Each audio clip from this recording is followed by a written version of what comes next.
2 minutes after the hour, so we'll go ahead and get started. Thank you all so much for being here today. This is the Humanities DC Community Culture and Heritage Grant Workshop. So today we will touch very briefly on what Humanities DC is and our grant program. But the goal of this workshop is to really go in depth into the Community Culture and Heritage Grant. We'll talk about the review criteria. We'll go over the application and all of the program requirements and eligibility requirements. So there's our agenda. So we'll do a quick intro to Humanities DC. Sorry. There we go. Then talk about the CCH grant program. We sometimes call it CCH, Community Culture and Heritage. So if you hear us say that, that's what that means. Then we'll get brief intros from you all and talk about what will make for a successful community culture and heritage application. So to start, my name is Leah Gage. I am one of the two community grants managers here at Humanities DC. I'm the main point of contact for the Community Culture and Heritage Grant Program. And my email and phone number is there. And Hillary, if you could introduce yourself. Sure. Hi, everyone. My name is Hillary Steen, and I am the other community grants manager, and I am an additional point of contact for this grant. Thank you all for being here today. And if you email the grants@humanitiesdc.org email address, that goes to both Hillary and myself, and we monitor that regularly. Loy Namard is the Director of Grant Making and Programs. She has not logged in at this point, but she is our manager and she oversees all of our grant programs as well as the other public programs that we have at Humanities DC. So Humanities DC is the state humanities council for Washington, DC. We are one of 56 state councils, although obviously DC is not a state. We receive our funding through the National Endowment for Humanities, as well as the Commission on the Arts and Humanities in DC. And our goal is to connect curious people with bold questions to the powerful stories of our vibrant city of DC.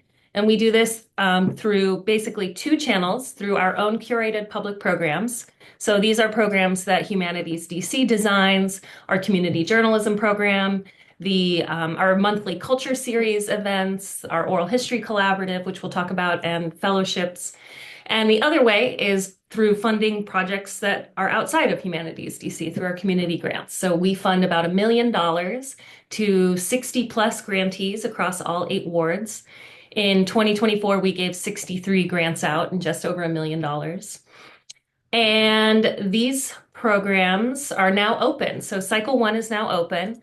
And this includes the Visions Projects and Events Grant, Community Culture and Heritage, which we'll talk about today, DC Oral History Collaborative Oral History Interviewing Grant, and the Beyond the Archives Grant. The next cycle will open up in March, and that will be our GOS grant and continuing oral history projects. So for those of you who may be familiar or who have worked with us before or consider yourself a humanist, would you be willing to share out, either through the chat or unmute yourself, what are the humanities?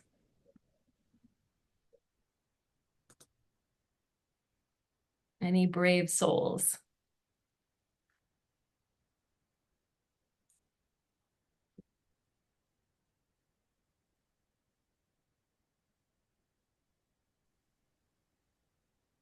I can try. Okay.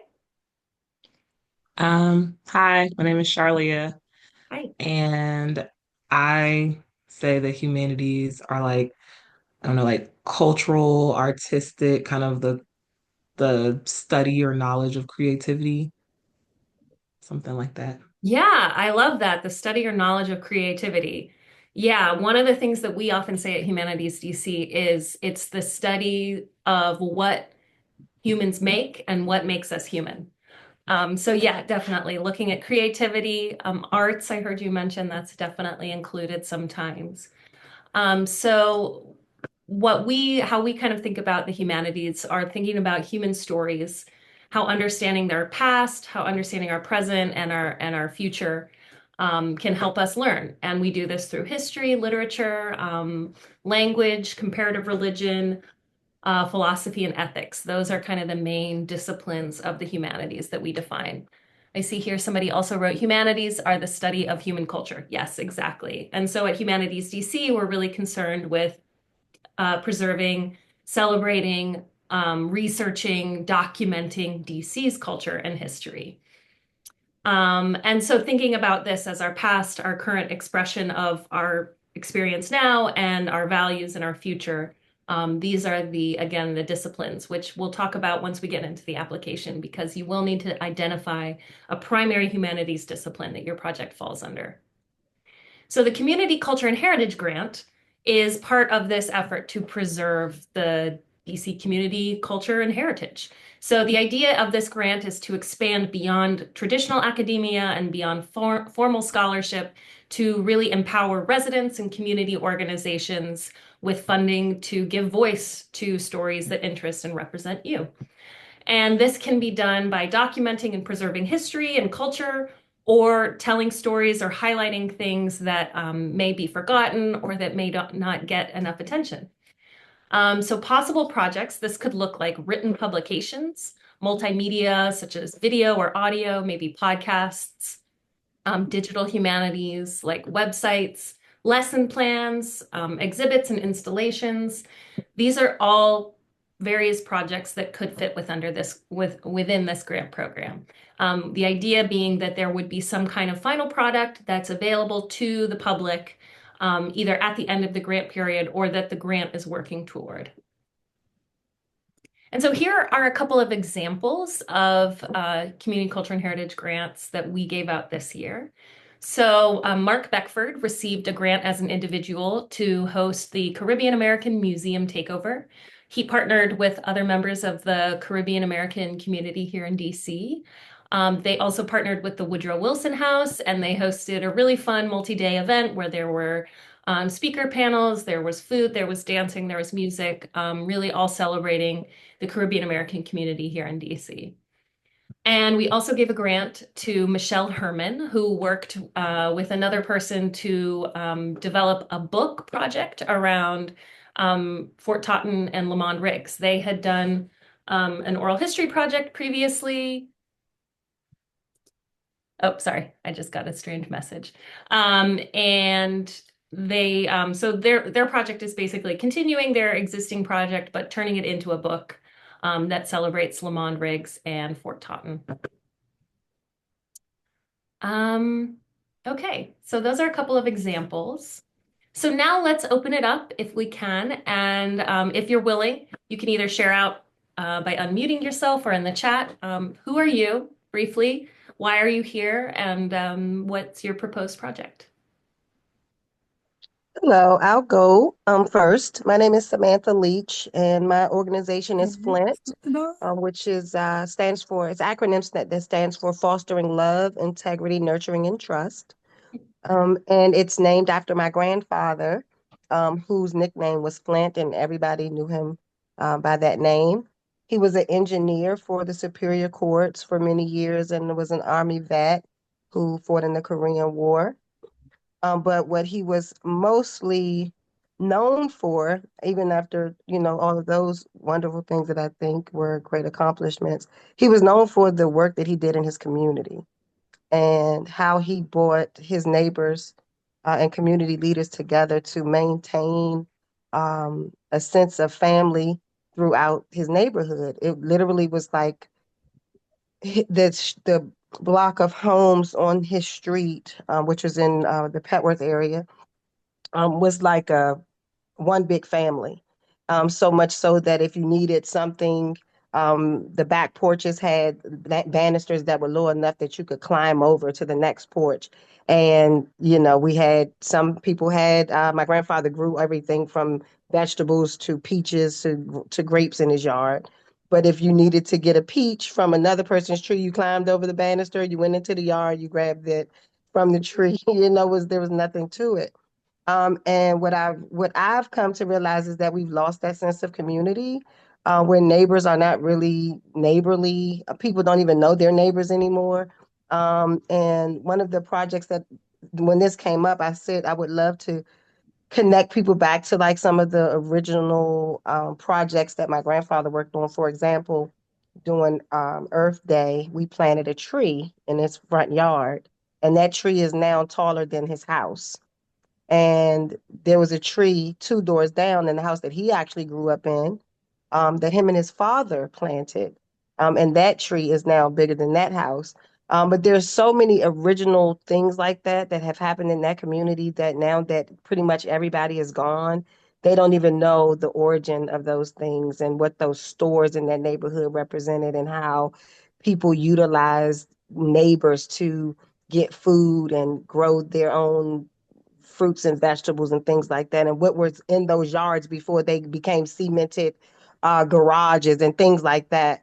And wondering just how we could create some like community or neighborhood walks and talks about what the neighborhoods were, and so that people don't get lost in we now have bike lanes where we used to park our cars, and we have one area where you can park your car, but you know, the neighborhood has changed so much they don't even know what was there before. So I'm looking forward to hopefully being able to create some talks, where people can come in and sit and learn about, the history of that community. My grandfather owned a barber shop. My other grandfather owned a barber shop right across from where we lived. So my grandfathers were best friends.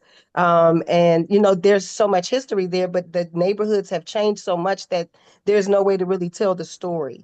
And so I would love to be able to create some tours and linking people back to like the history of those neighborhoods and why they were so strong and the communities could be so close then. And hopefully we can get back to that. That sounds great. Thank you for sharing. Thank you. I see a lot of other folks have shared out in the chat. Thank you for sharing what your projects are. Somebody who's performing research on sex workers in DC during the Civil War to write a book. Someone else who is part of or focused on an abundant community of artists who are Native Washingtonians, highlighting jazz and go-go or jogo. I love that. Possibly doing a student-led exhibit at Dunbar High School. That would be super cool. Who else? Anyone else would like to share out for? Good afternoon, amazing people. My name is April Harris. I'm the founder of Life and Victory, but I came up with this amazing program called Finding Your Voice, and I'm currently running it through 3 of the DC schools. So I just want to take it next level. And again, it's under oral history and preservation, but we need to hear the young people's voice. They need to know that they have a voice. And so partner with Theater Lab. And so there'll be a performance, about 8 weeks of cultivating the story. And then also we're putting it in a manual form, some kind of book, because we want mostly seniors and be able to pass that down to the underclassmen, maybe lessons that they learned, things that they can do better, and giving them an opportunity to give back to the community as well. Great. Thank you. Good morning. I'm Linda Lynch with the Washington section of the National Council of Negro Women. Our section was formed in 1943. So we have an urgency to capture the history of a lot of our older members. Our oldest member is 96. And we were able to get a DC Collaborative Oral History Collaborative grant in 2020 to capture some of those interviews. And so now we're looking at getting a grant to continue to document that history, especially when we think about in 1943, what was happening in DC and how our work was important to address some of those issues, segregation, civil rights, and so forth. So we are very excited to be able to have this opportunity to get a grant to maybe do that kind of work. Thank you. Thank you.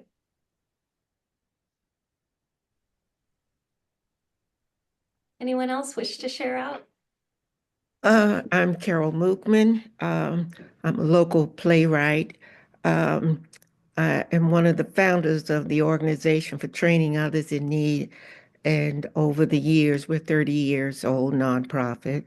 And we have been working with youth and adults in the arts and in education.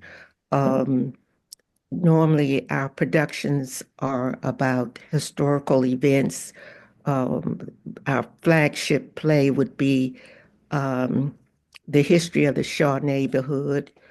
And we are continuing those types of projects with our proposal to you, with a concentration on what DC was like.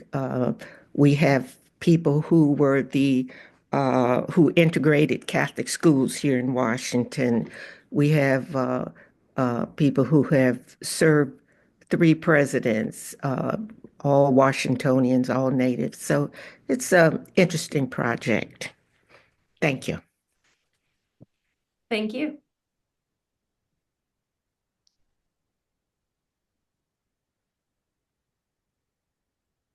Okay. Well, we'll move forward, but there will be time to ask questions at the end or kind of give some specific cases that you have questions about for your own proposed project. But thank you all so much.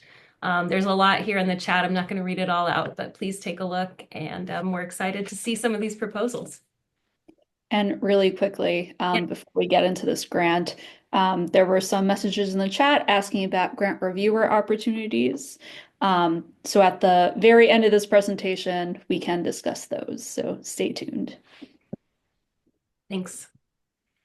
Great. So this grant, the Community Culture and Heritage Grant, is a up to $10,000 grant. It's currently open with grant applications due by 5:59 p.m. on Tuesday, February 18th. So there's just over a month left to complete an application. The proposed project period would be between May 1st, 2025 and April 30th, 2026. This grant is open to DC-based individuals, community groups, meaning informal community groups that may not be a formal organization. They would just need to identify one individual to serve as the primary grantee. And it's also open to nonprofit organizations. Individuals may choose to apply with a fiscal sponsor, but that is not required. Individuals can receive this grant. We have approximately 13 awards available in 2025. We gave out 13 grants in 2024, and 24% of eligible applications received funding. And that's down from 29% in 2023. So just to note that this is a fairly competitive grant, and it seems to be getting more competitive, though we'll see. And I see a question come in, can school groups use fiscal sponsors? So we'll talk a little bit more. Well, here, I'll just say around fiscal sponsors. So if you're a school group, say like an individual or a group of individuals, you can apply through a fiscal sponsor, but you do not need to. You could apply as an individual on behalf of a school group, as long as you live in DC. But you could also use a fiscal sponsor as well. The fiscal sponsor would just need to meet the same requirements, being a 501c3 organization based in Washington, DC. So applicants, should they receive funding, have some requirements as grantees. Community Culture and Heritage grantees submit 2 reports. They submit an interim report in October 2025, and this can be done in the system, or a lot of grantees prefer to do it as a phone call, which is just like a 30-minute phone call with me and just sort of going through the questions in the report, sharing your experience up to that point. We don't require any documentation at that stage. And then a final report, which is more detailed and requires documentation of expenses, as well as a budget to actuals report and other things. And that is due May 30th, 2026. Final reports include all documentation of grant expenditures and a project evaluation. And the last thing that Community Culture and Heritage grantees are required to do is take part in our community showcase. So this is an annual showcase hosted by Humanities DC. This year, it will be in April at the Anacostia Art Center. These are photos from last year's event, which was also at the Anacostia Art Center. And the goal of this event is really to give Community Culture and Heritage grantees a platform to share about your project, to potentially attract new partners, potentially new funders, make additional connections and networks. But we had over 100 people attend last year, and it was a really successful event. And the grantees felt like they were able to reach broader audiences. So that's the goal behind that. And if you were to receive a grant, you would receive a lot more information about what all that entails. The Community Culture and Heritage Grant, these are the unallowable and allowable expenses. So 100% of awarded funds must be applied to direct program costs. This cannot fund overhead. So this could include project supplies and equipment. It could be in-person space or a virtual space. If you were doing perhaps like a virtual panel series, you could pay for a Zoom account. Or if you were doing, an in-person series, you could pay to host an event somewhere. This can fund honoraria, wages, and stipends, including for the grantee themselves. You can pay yourself with this grant. You would just need to document your hours. We can fund project transportation, publicity, any kind of marketing, ad materials, placing social media ads, things like that. This grant cannot fund any indirect costs like basic rent for an organization or utilities or general office supplies that are not directly related to the project. We cannot fund food or refreshments or hospitality for parties. We cannot fund any costs related to fundraising. We can't do re-granting. So if you were making a grant to somebody else, that wouldn't be eligible, but you can pay other people on your team. You can pay participants honoraria, things like that. We are not able to give funding to government agencies, and we cannot fund any non-program related costs. So let's talk quickly about some components of what makes a successful application. The first thing is really the humanities focus. So we talked a little bit about what are the humanities, the study of what makes us human and what humans make. Humanities are definitely similar to the arts, but are not the arts directly. And that's something we want to flag here because I know many of you are artists and our grants are open to artists. But what the art needs to be focused on is it's an expression or something that has already been interpreted for the audience. So we don't fund arts or performance just for the performance sake. If it were a performance, it would need to perhaps focus on a historic moment in DC history, or an exhibit would need to kind of talk about DC history or some kind of cultural aspect of DC. And happy to talk about that a little bit more. Another component that's key is a scholar or community scholar or humanities scholar. So as we go through the application, you'll see these questions, but really what a community scholar or humanities scholar does is serve as kind of somebody who grounds the project in the humanities or in the community that they are representing. So it doesn't have to be a formal academic scholar. It could be somebody with lived experience, somebody who serves as a culture bearer in a particular community. This person is really there to advise and root the project in a particular discipline or culture. So we'll talk more about that as we go through the application, but that's something that's key to identify as you're applying, that this is somebody that needs to be named in the application. The project narrative should be very detailed.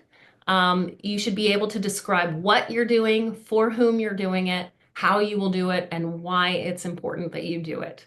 Assume the reviewers know nothing about your organization or your work personally or your project. So you really need to describe it. And we often recommend that folks have somebody external review your application before submitting it, just to make sure that it's very clear what it is you're proposing. A timeline, very clear timeline that includes all of the key steps. So if you say, we're going to host an event, well, what does that entail? That entails time to find a venue, time to promote the event, time to recruit participants, things like that. So putting all of those key things in your timeline is important, and making sure that it's within that grant period of May 1st, 25 to April 30th, 2026. Community partners are identified. So there's a lot of this grant that's, there are a lot of components to this grant that are community-based. We want you to have involvement from community partners if it makes sense. If you're focused on a particular community, if you're doing something around go-go, maybe you're showing how you're involving other go-go musicians or go-go historians, things like that. But these things should be identified by name as much as possible. And then finally, outreach plans that identify targets. So if you are doing an event and you want to make sure people are there, how will you do that? Explaining how you're going to reach out to target communities and make sure that they're able to attend, things like that. So quickly, I'll go through this because on the flip side, it's very much the application issues. These are things that applicants experience that help them have unsuccessful applications. And they're very much the other side of what we just talked about. So key personnel are not identified, including a humanities scholar. If as much as possible, being specific about who you're working with or who you're proposing to work with. You may not have done that legwork yet. That's okay. But in your proposal, you should at least say, we're going to plan to reach out to this person and this person to help us promote. You do need to identify the humanities scholar, though, in your application. Not enough detail in your project description. Maybe you haven't clearly communicated who it is you're hoping to target or how it is you'll go about doing certain things, making sure that all of that's very clear. The timeline misses key steps or falls outside of the grant period. Community collaboration response lacks specifics, so your response to community collaboration questions doesn't include any specific community members that they're not named. And the budget items are not justified clearly or written out in the budget narrative. So there is a section where you do need to kind of break down the money that you're requesting and how you want to spend it. And just being able to be very clear about what it is that you're buying and why it is you think it needs to be purchased, or who it is you're paying and what kind of work they'll be doing to support the project. Okay, so before I go on, the next phase, I'm gonna jump to the application and show you all what that looks like. But let me pause and see if there are any questions at this phase.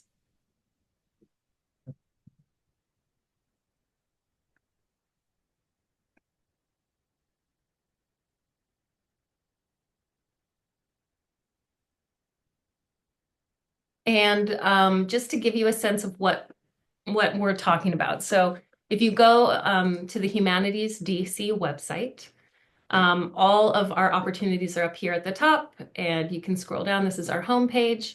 I encourage you to bookmark this page, our grant opportunities page. So you go to community grants and grant opportunities. And this is where you'll find all information related to the different grants that we're offering. Upcoming workshops. These are the grants that are open, including when they opened. So these opened December 10th and are due February 18th. General operating support grant and one of our oral history grants has not opened yet.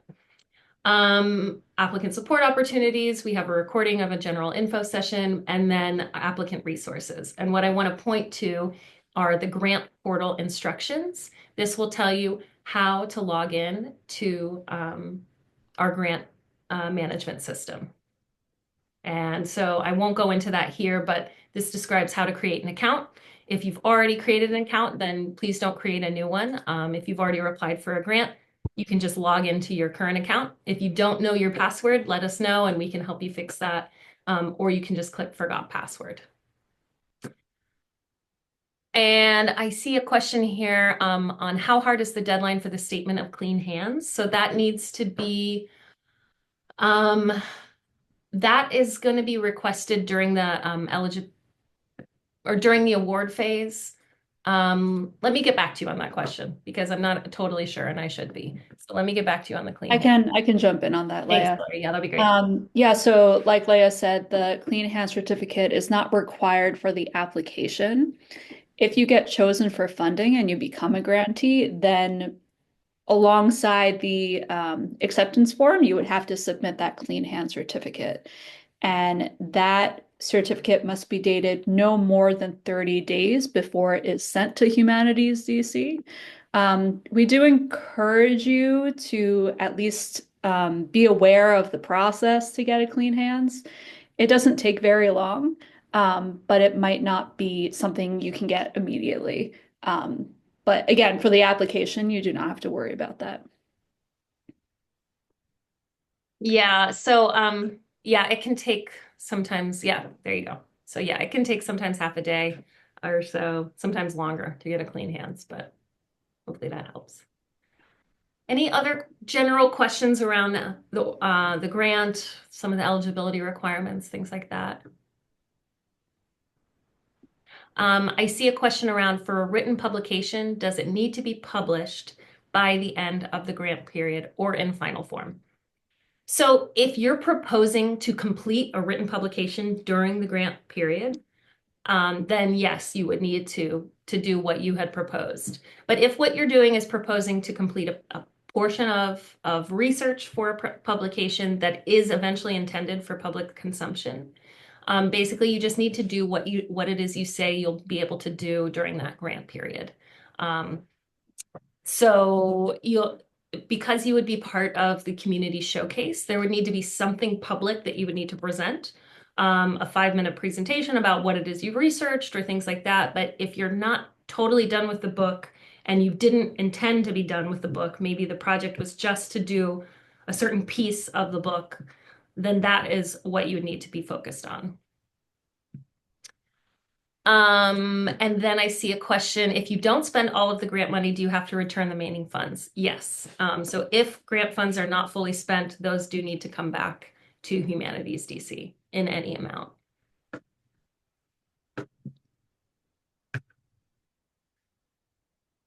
Let me go through the application. I'm sure other questions will come up, and please, so what I'd ask is if you have kind of general questions around requirements, around the application itself, please feel free to ask those. But if you have specific questions to your project, hold those till the end, and then we'll go through all of those.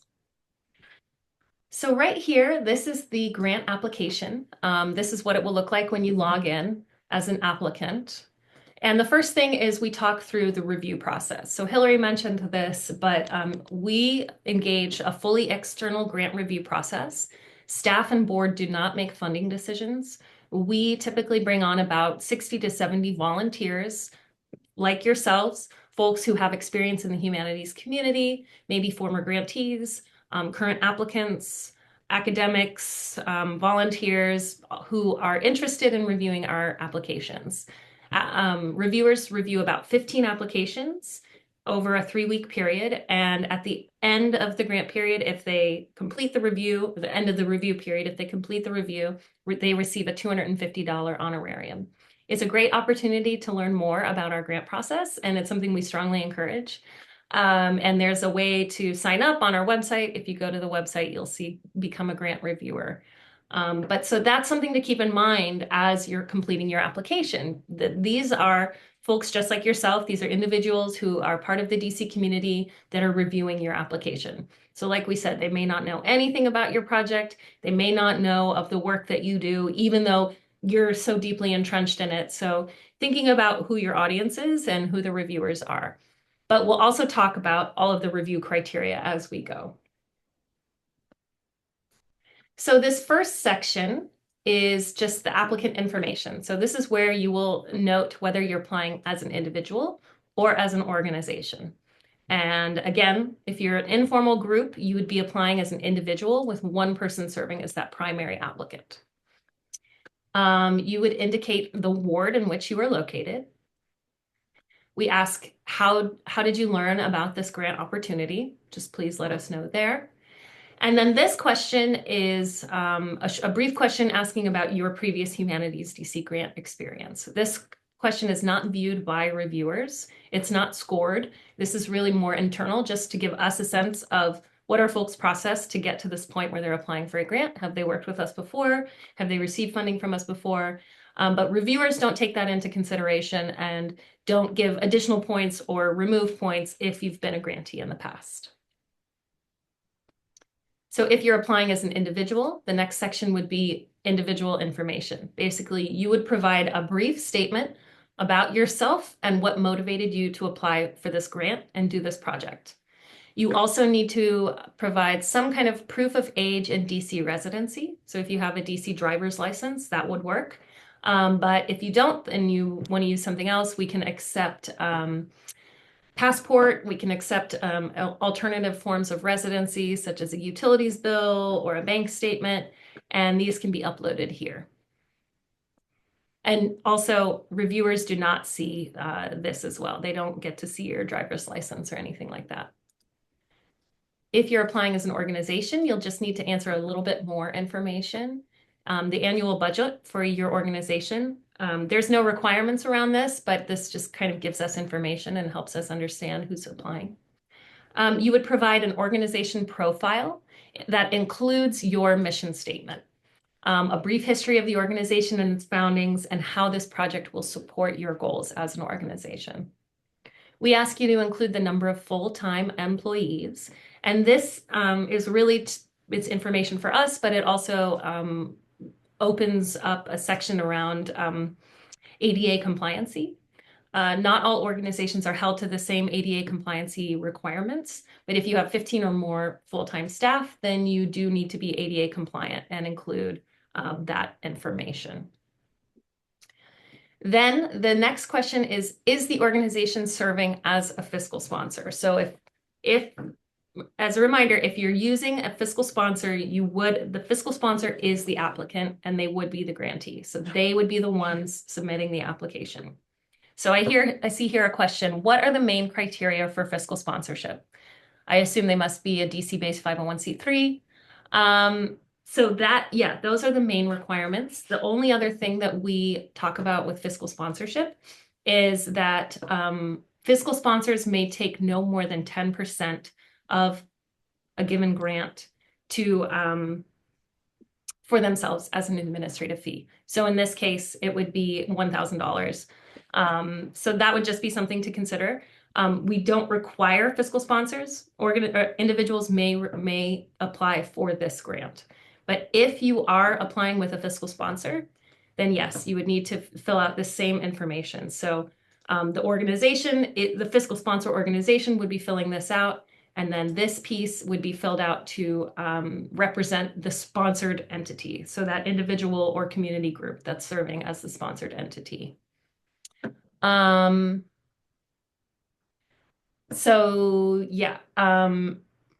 you have additional questions around fiscal sponsorship, it looks like Hillary dropped a resource in there. We have some organizations that we know of who are willing to serve as fiscal sponsors. We don't make recommendations and really don't take any ownership over that role, but are happy to at least steer you toward a couple of organizations we know who may be able to do it. Just want to look it up. So we are volunteer-based. Should we include the number of members? But we do comply with ADA requirements. So if you're volunteer-based, then no, you would just put 0 for the number of full-time employees. And we do encourage you that, like, even if you don't get specific questions about accessibility pop up when you submit your application, we do encourage everyone to think about accessibility, both in the context of the ADA and the disability community, but also how can your project be inclusive and accessible to people, generally speaking. Yeah, absolutely. Thank you. So if you are not applying with a fiscal sponsor, or if you're just applying as an organization, to answer your question, Carolyn, yes, you just need to fill out this organization applicant information section. So you would complete this. If you're not applying with a fiscal sponsor, you would just select no. So then the next section is on capacity and personnel. And this section looks the same regardless of whether you are applying, as an individual or an organization. And this section is scored. So this is the first section that reviewers will be scoring the questions, and this is worth 30% of the total score. Reviewers are looking to see that the project director is capable of managing the project to completion, that the humanities scholar or community expert has relevant qualifications, and that their role is clearly defined and lends some authority or lends something to the project, and that any other team members or collaborators are clearly identified and explained as necessary. So the first thing you want to enter here is the project director.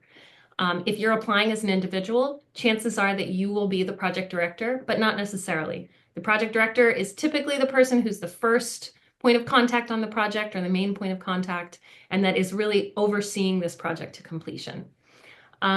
you can enter all of their information here. If they're not the primary person for this grant, then you would just describe that below under the team. But so here, project director address. The project director does not need to be a DC resident. It's really the grantee that needs to be the DC resident, but of course, we love to see it DC, and the reviewers will be looking at that. Project director description. This is where the project director's role is described, as well as the person who's filling that role. So you can mention prior work that you've done or your own experience that will tell reviewers that this director, that you, if you are the director or whoever the director is, can take this project to completion. They have the know-how, the experience to at least oversee this project. You can also upload a resume or some examples of work if that would help, but it's not required. Then the team and collaborators question. This is where you would enter anybody else who's going to be on your project team. They could be paid or they could not be paid, or they could be organizations that you're partnering with to help market the project, or somebody who's going to help you host an event, or somebody who's going to help you with your research, things like that. That would be who you'd enter in the team and collaborators. There's a question whether there can be 2 project directors. I would strongly encourage you to enter 1 project director here under this project director section, and then under team and collaborators, you can describe this person will also serve as a project director in this capacity, but you'd want to describe why there are 2 or what roles one person's going to take on versus another person, really so that the reviewers can see, okay, this makes sense. This is a team. This person clearly is taking on this piece. This person's taking on this piece. So I hope that helps answer your question. And then you would answer questions around your humanities scholar or community expert.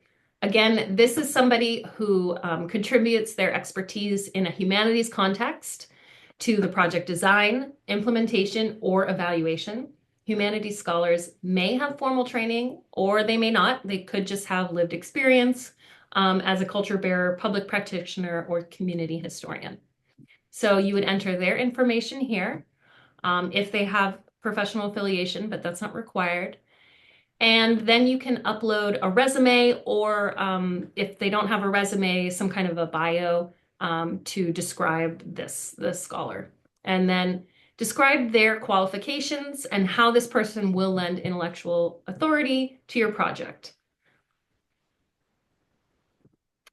So that section is capacity and personnel, which is worth 30%. Any questions before I move on to the next section?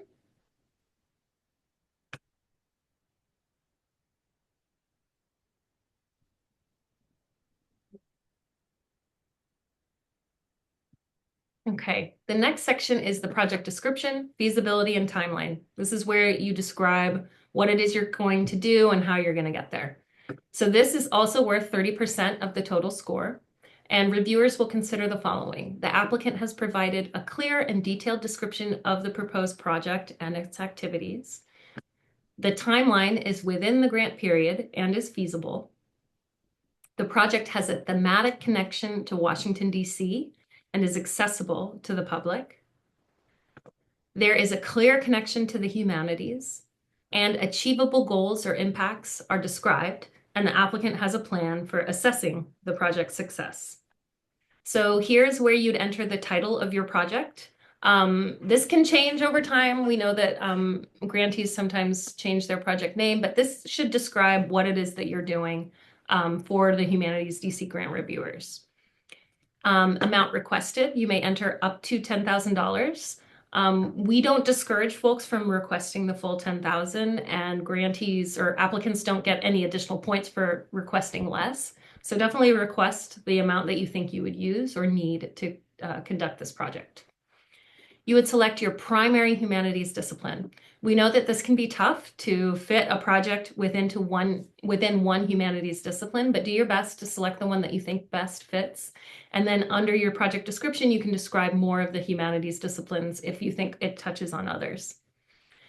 And then you would enter the project type. So we've included several here. There's also an other if you don't think it fits, but this could be a conference, documentary film, event, festival, gathering, meeting, multimedia, including videos or podcasts, or a research or publication.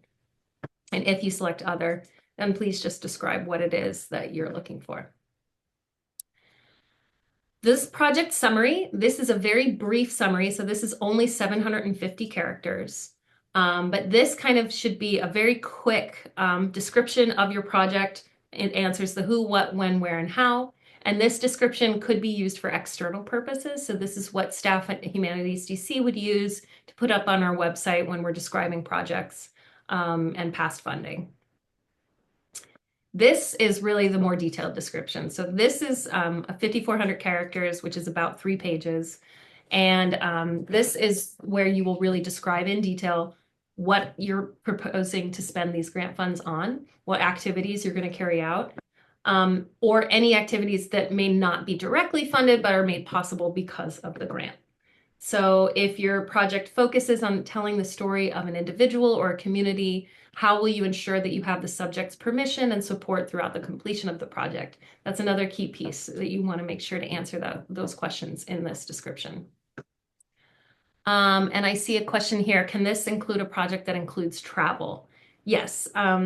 Yes, you can include travel in your budget. You would just describe how it is that this travel is necessary for your project. So if you're doing, you're doing something around a certain community and you need to travel to that community, you need to go use Uber or use Metro, things like that, then that's totally reasonable. You would enter your timeline here. So this could be bullet points. It could be a paragraph. It's up to you. You can also upload a visual representation of your timeline. But we encourage you to really think through this with a detailed lens. And if this is a year-long project, so thinking about the project starting May 1st, 2025 and ending by April 30th, 2026, maybe you're thinking about it in terms of each month. What are you describing? Maybe you're thinking about quarters, but really give as much detail in this timeline section as possible. You have 5,400 characters here, so please feel free to be detailed because this is something that reviewers will be looking for. And this helps describe what the project is to reviewers. And sorry, someone's saying, just confirming travel costs can include the cost for a project member not based in DC to travel to DC for activities. So yes, that could be eligible. You would just need to make your case for why that person needs to be in this project, why you need to bring somebody from outside of DC to help carry out this project. Okay, so timeline, detailed as possible. You can include a visual representation, but you don't have to. Many applicants do not. So don't feel pressured to, but if you have something, if you have an Excel doc, something like that, you can always include it there. Then you're going to talk about the connection to the humanities. And so we know that this can be tough to figure out. And so we've included several questions that you may want to think about as you're replying to this questions. So you don't have to answer every single question on these bullet points, but some of these may be useful. How will you use the humanities to support DC residents' efforts to explore and navigate history, culture, and relationships that shape our community? Or why did you choose to explore these humanities disciplines? Why are you focused on history? You know, what is it that this project needs to bring forward that you're focusing on the history of this particular community or story? How do the humanities help you or your project answer big questions that help us understand our world? How do the humanities enable your project to make connections or build empathy across communities? How will the humanities allow your project to challenge assumptions about DC and its residents? That may be especially important to you, or additional connections or contributions to the discipline. So how are you contributing to the anthropology discipline by uncovering this information about a particular community in DC, something like that. So again, you have a lot of space to answer this question. And then lastly, measuring success. So you don't need to come up with a full-fledged evaluation plan and framework, but how will you know you've succeeded? Describe your desired goals or impact for this project. How will you assess whether you've met them? identify any data collection, and when we say data collection, we're talking about number of attendees, number of people who clicked on your link, things like that. Those are really key indicators that are easy to gather, and reviewers like to see that you've specifically identified how you're going to measure these things. Okay, so that's the project description, and that's again 30% of the total score. Any questions before I move on to community collaboration? Okay, we're almost at the hour, and I know folks can get antsy, so we'll try to move quickly and then open up some time for questions. So community collaboration and public engagement, this is where you're talking about the community piece. So the applicant demonstrates the project's significance to the DC community. The applicant has demonstrated how the project would be strengthened by collaborating with others, that there's a clear and effective plan for reaching and engaging your target audience. This is like the marketing or advertising. And that the project will be inclusive, diverse, equitable, and accessible, which, as Hillary talked about, is defined broadly to include financial, geographic, demographic, cultural, and developmental accessibility. And if a project is geared more toward a particular demographic rather than the general public, then this is explained. So this piece is worth 30% of the total score. So each of these pieces, capacity and personnel, project description, and then community collaboration. These are each worth a third of the grant. Or no, not a third, 30%. And then 10% will go toward the budget. So, okay, let's see. Target audience and demographic info. This is where you're going to answer who it is that your target population is.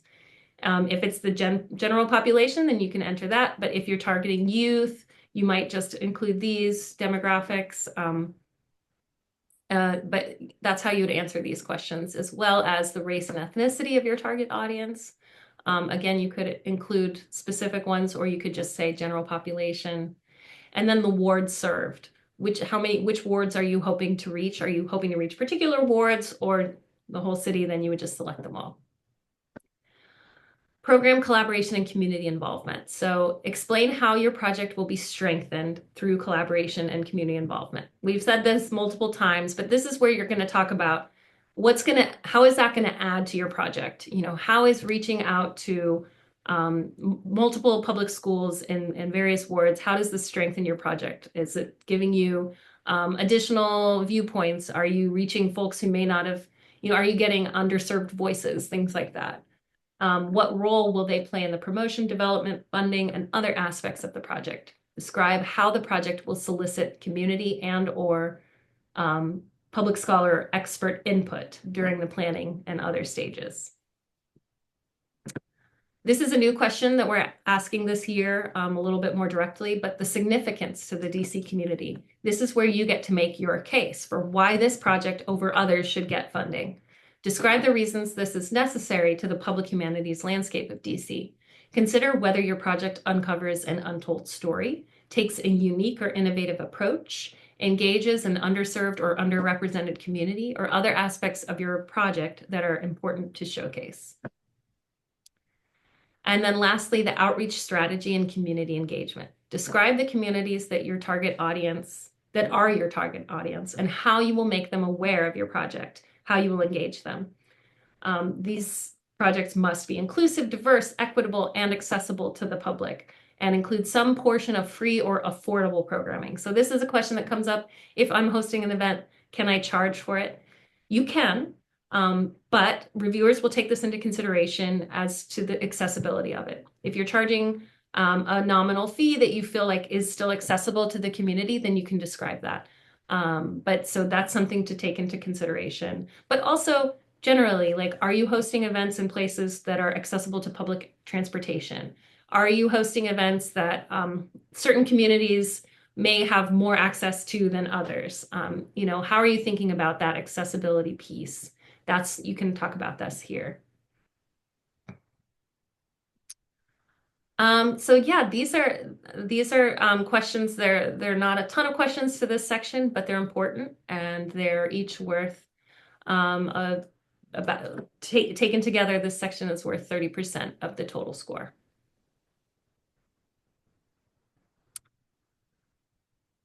And then the last piece is the budget. So this is worth 10%, and reviewers are looking to make sure that the applicant has clearly described how funds will be used and that expenses are directly related to the proposed project activities. And the second piece is that the budget expenses are allowable. So again, we talked about this. We had the two lists. Unallowable expenses are anything like food and beverage, tuition and scholarships, debt reduction, regranting, funding to foreign and domestic government agencies, and that if it's going to a fiscal sponsor, that it's no more than 10% of the grant. So there's a budget table here, and we've outlined several categories for you here. So honoraria, this is what you might pay to your community scholar or humanities scholar. This is what you might pay to panelists or folks who are participating in your event or project. Salary and wages, this is what you would pay to yourself or to your team. You can include your own time, the time of other folks that are working with you on this project. There's this column here, the cost share. So this is where you'd enter the amount that would be used from the Humanities DC grant. But if you're planning on spending more than $10,000 and well, some of the salary and wages will be covered by something else, you can enter that here. But you don't have to have a cost share. We don't require that. Travel, folks have asked about travel. You can include that there. Supplies, this is like equipment, marketing materials. Nope, that would actually go under here. So if you're printing brochures or programs, things like that would go under supplies.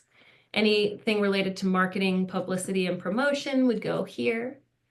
If you're renting a facility or using a space, you would put that here. Any funding toward evaluation, so maybe you're using SurveyMonkey to gather responses to folks after the event, and you need a paid subscription, things like that, that would go under evaluation. And then anything that you feel doesn't fit in any of these categories, you would put under other. And then this total will be automatic here. The budget narrative, this is where you describe what you've included above. So if you enter $2,000 in honoraria and $8,000 for salary, you should describe that here.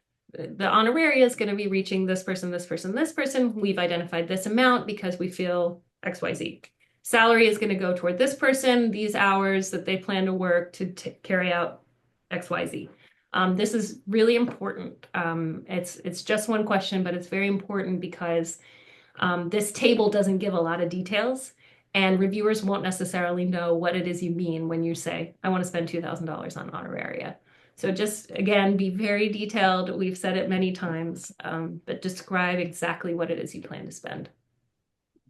And with the budget, really quickly, Leah, we view the budget as a plan. We find that a lot of applicants are concerned, especially about the budget piece of the application.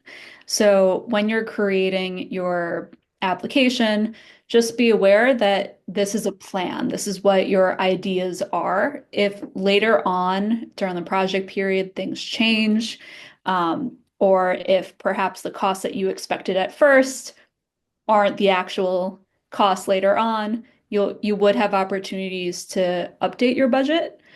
So really, when you submit the application, it's really whatever best information you have at that point, that's what you put into the application. But please don't overly stress about this part of the application, please. Yeah, thanks.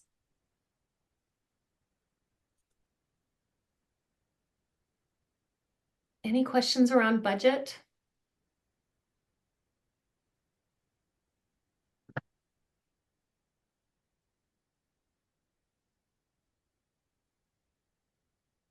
So the last pieces here, we have the appendix. This is not a required piece, but it's an opportunity for you to add anything else that you feel we didn't ask of you in the previous pieces of the application. So you can write responses here.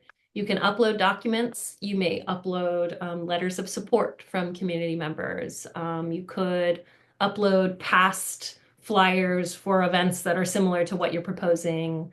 Anything that you think might be helpful, you could put here. we tell reviewers that they should not look at anything that's not in the application. So if you think your social media presence is really important and it's not, excuse me, it's not mentioned anywhere in the application, maybe you want to put that there. Or certain pages of your website, things like that. Excuse me. Resumes of project team members, that is another thing that might be useful. And so you can include all of that here. The other section that will come up is if you have more than 15 full-time employees,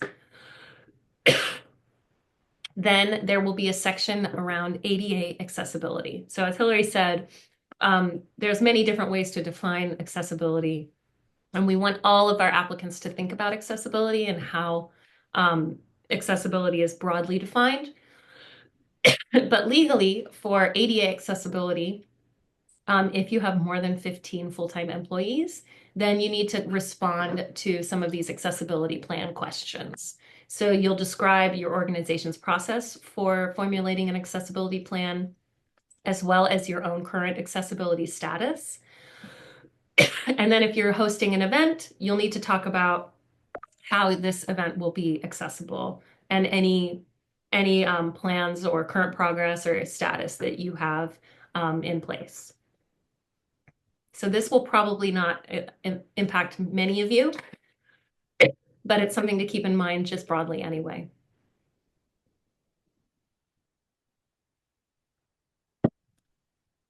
And then we have you sign it and submit it. So the authorized signature here should represent the grantee. So if that's a fiscal sponsor, that would be the authorized signature for that fiscal sponsor. If it's an individual, that would probably be the individual's signature, or an organization's authorized signature. Once you submit the application, you can't make any changes to it. So we definitely encourage you to save it as a draft, which you can do. Another thing that you can do is save it as a draft and email us, and Hillary and I will take a look at it for you at least 1 week before the due date. As we've said, because staff doesn't make any funding decisions, we can't say necessarily whether you would definitely receive funding, but we can look over things for what we know reviewers are looking for. We can respond to whether or not we think something's detailed enough, whether we see any unallowable expenses in your budget, things like that.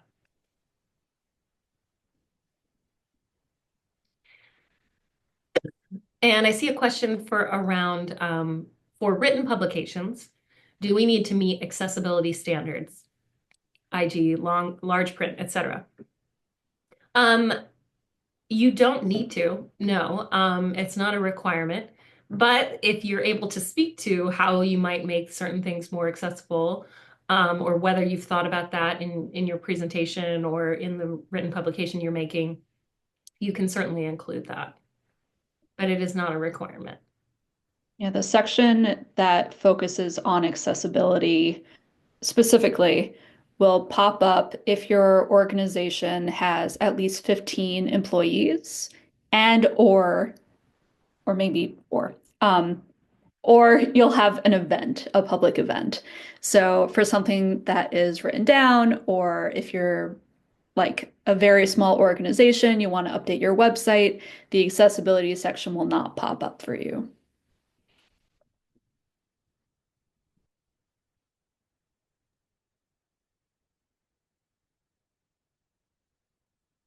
Okay, well, now I'm going to go back to the presentation and give you all an opportunity for Q&A.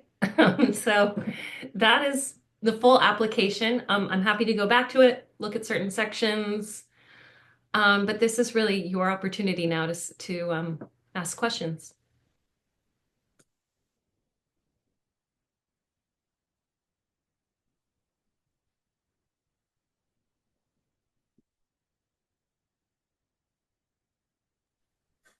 Hi, this is April Harris. So you said you had a couple names of fiscal sponsors located in DC? Yes, we do. I am happy to, if you send me an email after this presentation, then I will, I'll send you the different organizations. So Perfect. with For filmmakers, we worked with Women in Film and Video. Perfect. For others, we have relationships with Spur Local and the Greater Washington Community Foundation. But you may have others that, I mean, we again, as we've said, we don't like make recommendations. Mhm. Fiscal sponsors can kind of choose how they want to think about it. Thank you very much. Sure.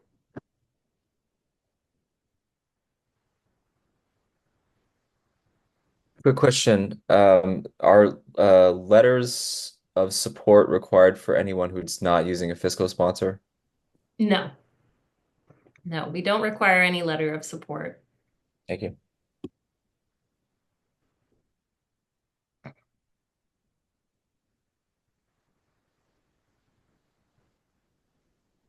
As people are mulling over questions, just want to give another plug for being a grant reviewer. If you are interested in applying for funding for CCH, you can still be a grant reviewer this cycle. You just would not review applications for CCH. For fairness reasons, makes sense. But again, on the screen, you can see, Leah, thank you for pulling up the part of the website about being a grant reviewer. Happy to answer further questions about it, but definitely look into it. It's a great experience. Highly recommend it.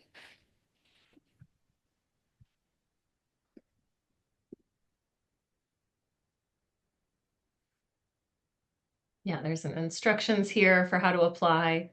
It's not as robust an application process as the grant, but really just to give us an opportunity or a sense of your experience and to assign you to different grant panels. And if you are interested in reviewing applications in cycle 1, please submit that as soon as possible, just to help us on the back end with planning for it.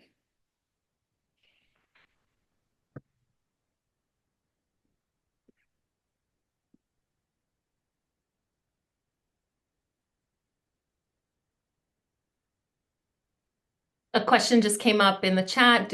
Does all of the project team need to be DC residents? No, that is not required.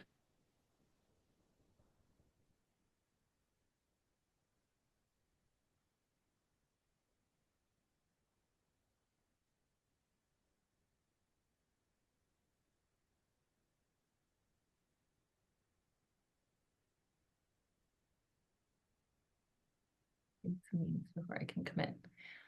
Yes, I see somebody here open to being a grant reviewer, but would need dates of meetings before committing. So we have those dates and we can provide those. It'll be in.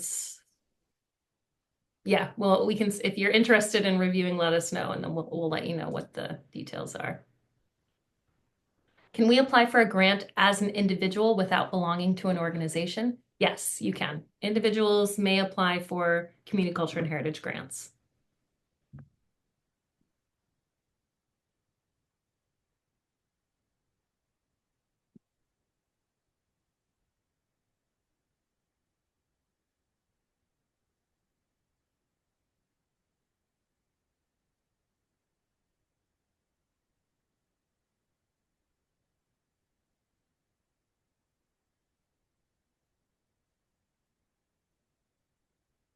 Okay, I'm not seeing any. Oh, here we go.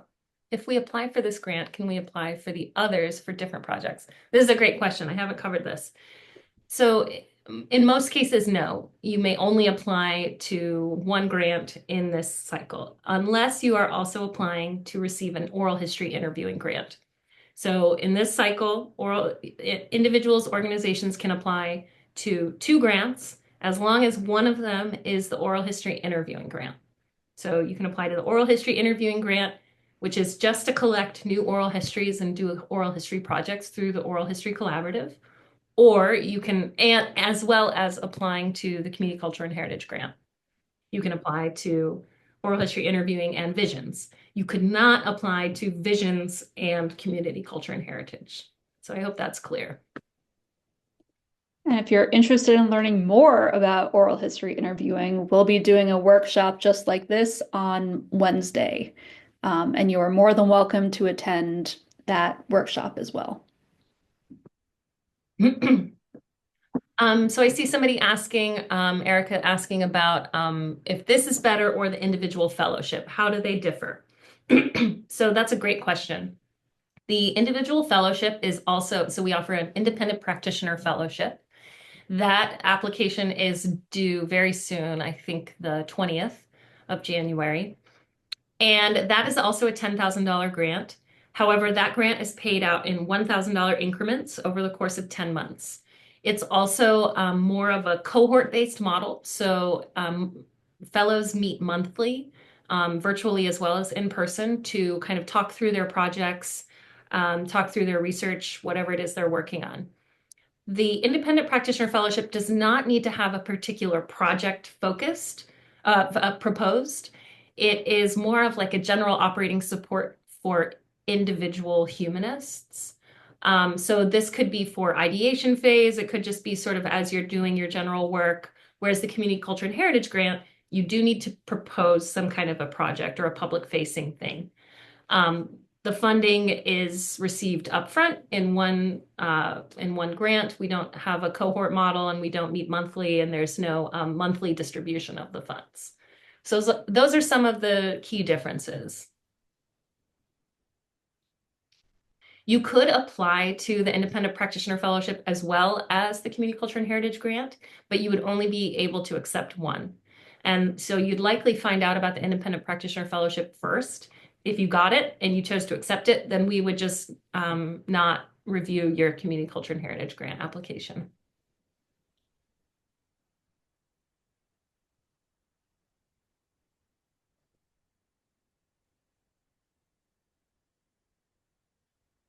Can you describe the payment distribution for community grant individuals? Yeah, so all of our funding is distributed electronically. We use a secure third-party system called Melio. And once grants are awarded, you would receive a notification that you were awarded. If you choose to accept, it's a pretty seamless process that you would do through DocuSign and Foundant. You would sign and then provide your bank information, and the funding would be distributed electronically. And typically, the funds would be sent off to your bank account within 2 weeks of being told that you are a new grantee.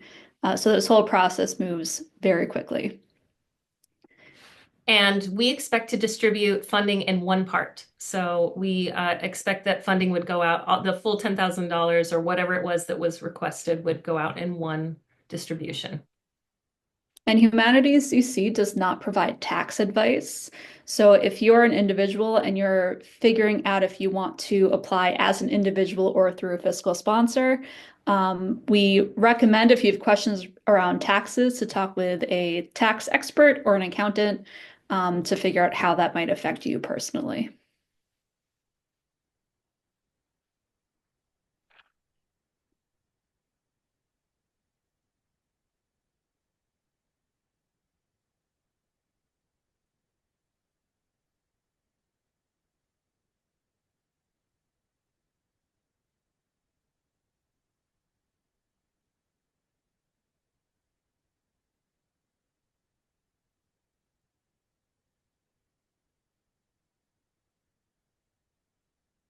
Okay, y'all, I'm not seeing anything else come through, but you are always welcome to reach out to us. So I came back to the grant opportunities page. Just want to share. We have an info session that was recorded, this more general. You can see that here.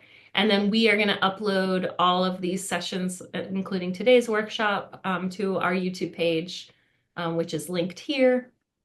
You can sign up for virtual office hours with me or Hillary. That's like a 20 to 30-minute Zoom call where you can talk through your project specifically. And then as well, I mentioned we'll do some draft application review if that's of interest to you. You would just follow these steps, save your application and don't submit it, and then we can take a look at it. Grant resources. This is the login to the grant portal. The instructions, there's an FAQ document here. Yeah, everything that I mentioned before. Our past grantees are here. So you can look at 2023 grantees. And 2024 grantees are down at the bottom here, who we are funding. But thank you all so much. I will go ahead and stop sharing. Well, actually, here, let me share. I'll just type it in the chat. I'm gonna put the grants@humanitiesdc.org email address. That's the best way to reach me or Hillary if you have questions about grants. But we wish you all the best of luck with your applications. I loved hearing about all the projects at the beginning. Excited to have office hours with some of you or learn more. Have a great rest of your day, everyone. Happy New Year. Thanks. Take care. Thank you. Bye. Bye-bye.